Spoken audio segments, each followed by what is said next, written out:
Hoje, o Sola Escritura tem sido ameaçado por alguns equívocos que estão dentro das igrejas modernas. E a primeira ameaça ao Sola Escritura, que está muito forte na maioria das igrejas por aí, é o misticismo. Lembre-se, o Sola Escritura é o que mesmo? A autoridade. Diz respeito à autoridade. E muitas igrejas ditas evangélicas hoje têm colocado uma outra autoridade no local das Sagradas Escrituras.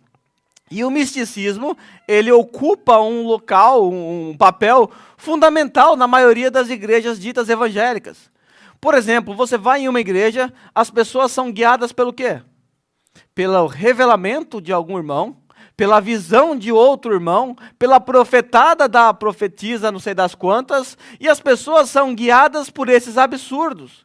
E ainda que essas profetadas, às vezes, na maioria das vezes, contrariam o texto bíblico, as pessoas continuam acreditando. Ou seja, o que é que realmente dirige a vida delas?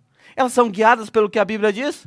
Na grande maioria das vezes, essas pessoas são guiadas por isso, pelo misticismo, pelas profetadas que são ditas. Eu lembro que quando eu era adolescente, minha conversão foi aos 14 anos, então foi bem novo. Com 15 anos a gente foi, junto com os jovens, visitar uma igreja. A gente convidado, né? Um pastor lá que via as coisas e tal, estava lá. E a gente foi com a galera toda da igreja, os jovens, né? E chegou lá, tinha um missionário lá, né? E esse missionário apontou para uma das irmãs da minha igreja, uma jovem da minha igreja, e disse: fica em pé. Ela ficou em pé lá. Eis que Deus está te dando hoje o dom de reboliço espiritual. Já ficaram assustados alguns aqui. Pois é, eu era muito novo ainda, não sabia direito das coisas, mas aquilo foi muito estranho. Muito estranho isso. Falei, nossa, estranho. E ela feliz, falou em línguas tal, e muito feliz tal. E na volta, tinha um irmão que era bem mais experiente do que eu, e era meu amigo, e a gente veio conversando sobre isso, e ele pegou e falou: não, isso está errado, isso daí não existe, tal. Aí chamou a irmã para conversar.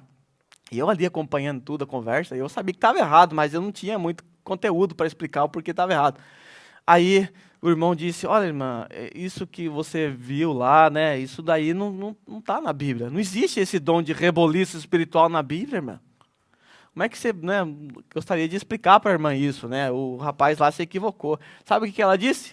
Só a Escritura não existe, então eu rejeito. Ela disse o seguinte: mas se ele é que é homem de Deus falou, então deve existir sim.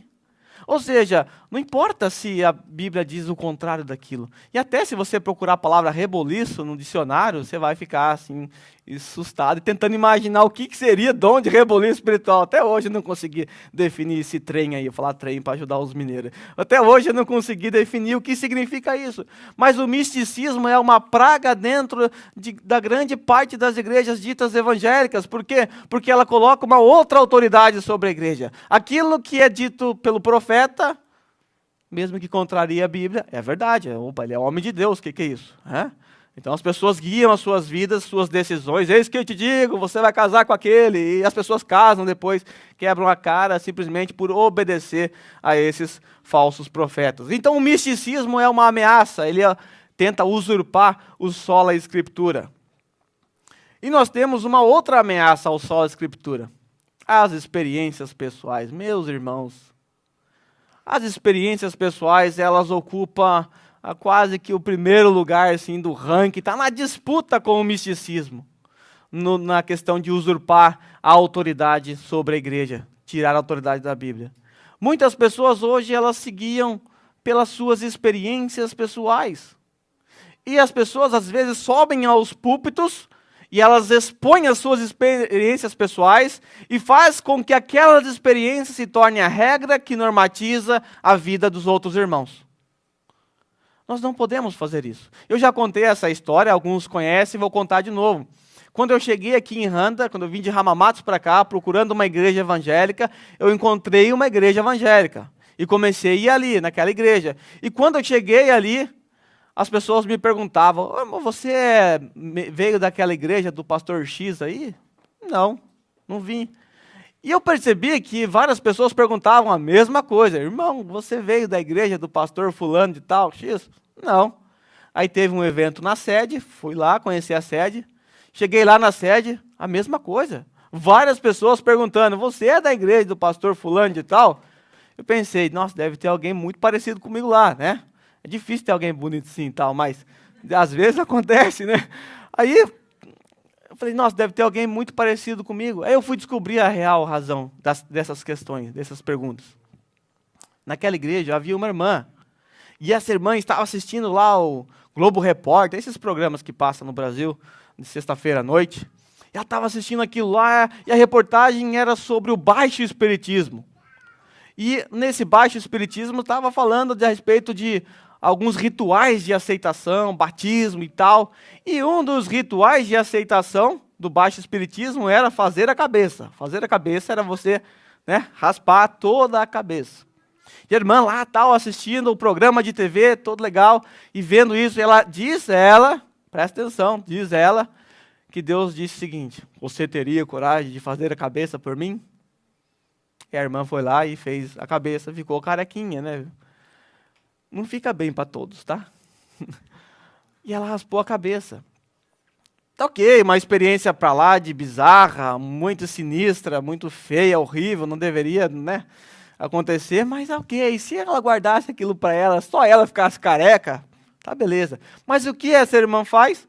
Num domingo, ela sobe ao púlpito, pega o microfone e diz, Deus está mandando dizer aos irmãos, vocês têm coragem de fazer a cabeça por mim? Resultado, todo mundo assim.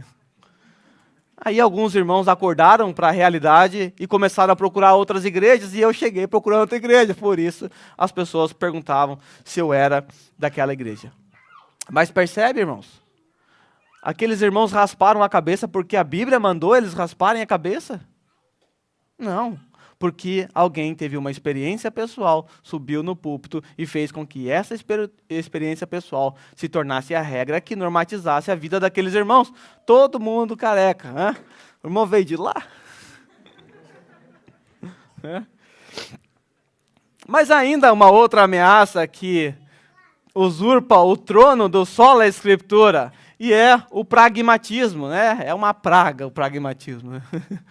O que é o pragmatismo? O pragmatismo é o conceito de que aquilo que dá o resultado, aquilo que funciona, isso é o certo. Se funcionou, isso aí é o certo. Então, muitas igrejas hoje, elas normatizam a sua vida, né, eclesiológica através dos resultados. Funcionou? Está dando certo? Ok, é assim que a gente vai agir. É contra os princípios bíblicos, mas não importa, está dando resultado. Isso é o que a gente quer.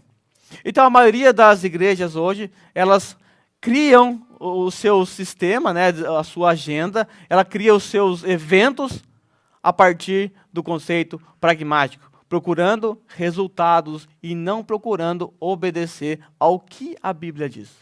O culto, ele não pode ser inventado do jeito que você quer. Você não pode fazer o culto do seu jeito. Há parâmetros que a Bíblia coloca a respeito do culto, e nós, que cremos que ela é a autoridade sobre nós, nos sujeitamos. Mas a maioria das igrejas hoje, elas se tornaram pragmáticas. Deu resultado? Está valendo. Eu repostei um texto que eu escrevi há uns 4 anos atrás, esses dias, alguns até curtiram aqui. Eu te contei uma experiência que uma vez eu fui num culto de jovens, participar do culto de jovens, e foram 2 horas de muito som, fumaça, luz piscando para tudo quanto é. Alguns aqui estavam lá, a luz estava piscando muito tal, e aquela gritaria, e cotovelada para um lado, cotovelada para o outro, aí jovem pulando, batendo cabeça, coisa de jovem doido e tal. E quando faltava 10 minutos para acabar, o pastor sobe, prega uma mensagenzinha de 5 minutos, estava todo mundo dormindo no chão, Estava todo dormindo no chão, o Paulão era vocalista da banda, estava todo mundo dormindo no chão lá, ninguém aguentando mais nada, né? Ninguém prestando atenção no que o pastor estava falando, alguns vendo o celular. Aí eu fui questionar esse tipo de coisa.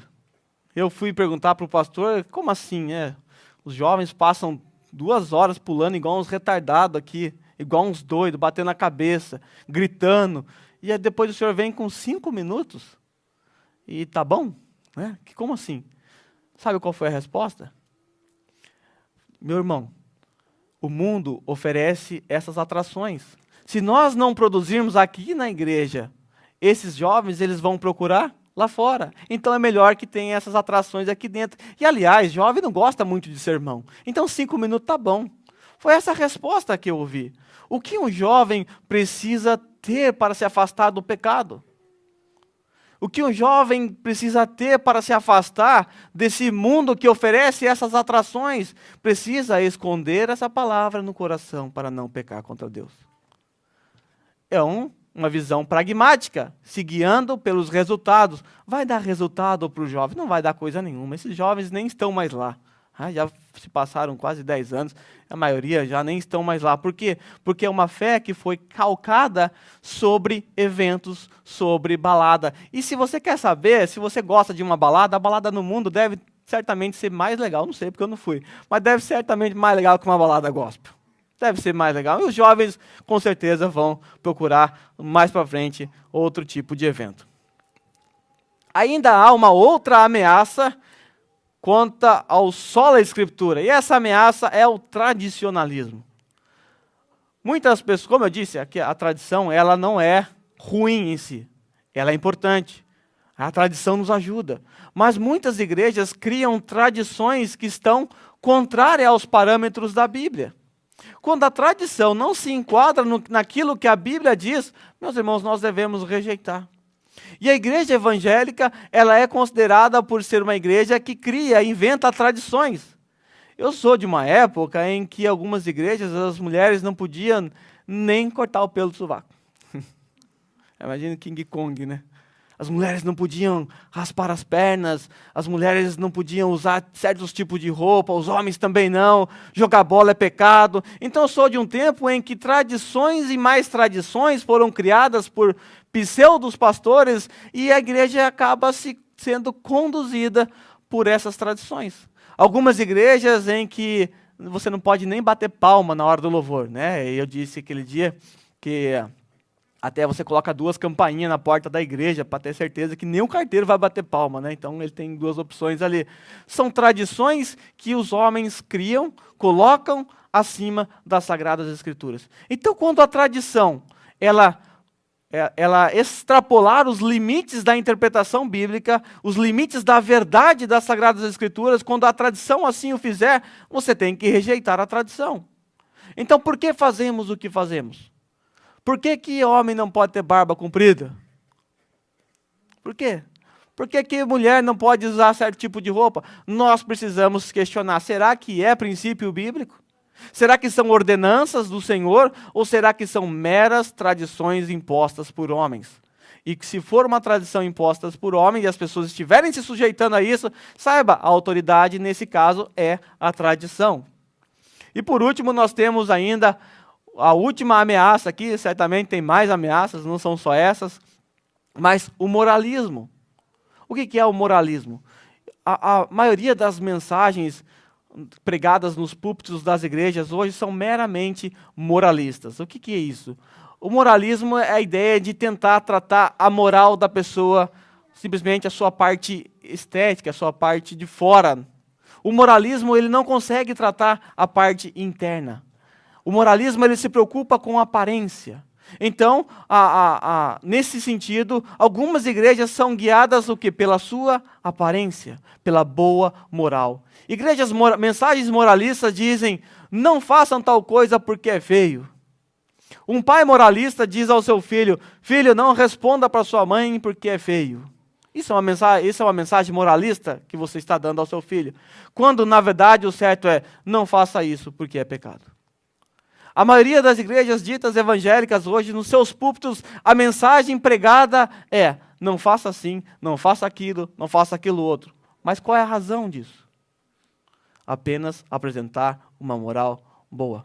E eu já dei esse exemplo aqui, as pessoas às vezes confundem moralismo com o evangelho. Moralismo não é o evangelho. Você tem um cidadão na fábrica que está cometendo adultério, ele não é um cristão, e você chega para ele e conversa com ele. Olha, meu amigo, abandona essa vida que é muito feio ter 2 mulheres. Não vai querer ter 2 sogras. Aproveitando que a minha sogra está aí. Você não vai querer ter 2 sogras. É feio isso, é feio viver dessa forma, não siga por esse caminho. Esse seu amigo incrédulo, ele fala, olha, realmente, esse cara tem razão, ter duas sogras não é muito bom. É legal, eu acho que ele tem razão, eu vou de fato ouvir o conselho dele. E ele para de cometer adultério e ele passa a viver somente com a sua esposa. Eu digo, o que mudou na vida desse rapaz? Eu digo o que mudou. Ele era um condenado ao inferno que tinha duas esposas. Agora ele é um condenado ao inferno que tem uma única esposa. Na verdade, o problema dele não foi resolvido, porque o problema não está na moral dele. O problema está na raiz, no caráter, na raiz dele. E é assim que nós devemos tratar. A mensagem evangélica, o sermão pregado é aquele sermão que tenta tratar o problema na raiz, no pecado. Se ele aprendesse que ele é um pecador, que ele é um miserável, que ele deve se arrepender e que ele tem que se sujeitar a uma autoridade, e essa autoridade é a Bíblia, e a Bíblia condena a atitude dele, automaticamente ele tem que abandonar isso. Por quê? Não por razões morais, mas por razões concretas e firmes, porque assim a Bíblia ordena que ele faça, que ele viva. Então a mensagem de muitos pais, de muitos pastores hoje são mensagens moralistas, que procuram apenas tratar do problema superficialmente, criando regras, criando legalismos e não resolve absolutamente nada.